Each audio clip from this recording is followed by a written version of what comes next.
अयोध्या में राम मंदिर का निर्माण, ये 1947 में भी हो सकता था, 48 में हो सकता था, 49 में हो सकता था, 50 में हो सकता था, कभी नहीं हुआ। उल्टा उस समय की सरकारें लगातार पैरवी उल्टी करती थी, कहती थी राम हुए ही नहीं, कहते थे कृष्ण हुए ही नहीं, राम सेतु को तोड़ रहे हैं, कहते राम हुए ही नहीं। सुप्रीम कोर्ट में एफिडेविट देते हैं, कहते राम हुए ही नहीं। इसको मिथक मानते थे। कितना बड़ा अपमान। हम गांव गांव में मिलते हैं, अभिवादन हमारा क्या होता है? राम राम जी, राम राम का संबोधन होता है। हमारे आराध्य प्रभु श्री राम को जिसने नकारने का काम किया, प्रभु ने उनको ऐसा ठुकरा दिया कि हमेशा के लिए वे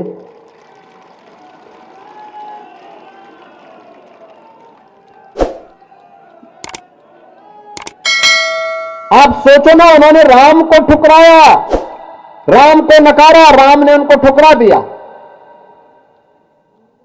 और आज तो राम मंदिर, आपने देखा होगा अयोध्या में राम मंदिर का निर्माण कितना भव्य तरीके से आगे बढ़ चुका है।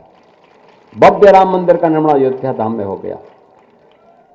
यह वह ताकत है जब 145 करोड़ का भारत बोलता है, तो 500 वर्षों की समस्या जो थी, उस विकट समस्या का भी समाधान होता है। जब भी हम एकजुट होकर के बोलेंगे, सोचेंगे, एक सामूहिक प्रयास करेंगे, राम मंदिर जैसी सफलता प्राप्त होगी। कोई ताकत आपको रोक नहीं सकती है।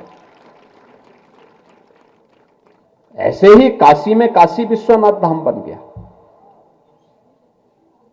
इससे पहले काशी में एक साथ 50 श्रद्धालु दर्शन नहीं कर सकता था।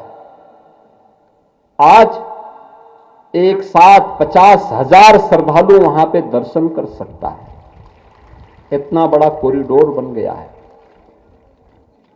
अन्य धर्मस्थलों में भी इसी प्रकार की व्यवस्था की गई। मथुरा वृंदावन में भी यही व्यवस्थाएं चल रही है।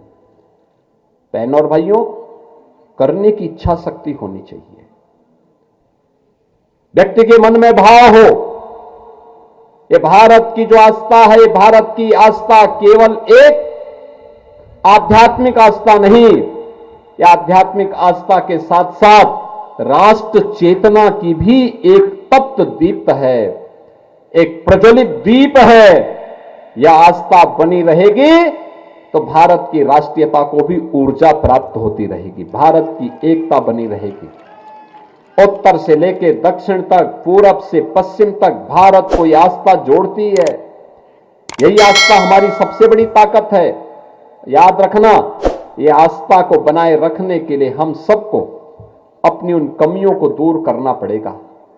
जो कमियां हिंदू समाज को अतीत में गुलामी की ओर लेके गई थी, जातिवाद, छुआछूत और अस्पृश्यता का भाव, दहेज प्रथा, बहु विवाह, बाल विवाह, नशा, इन सब से दूर रहते हुए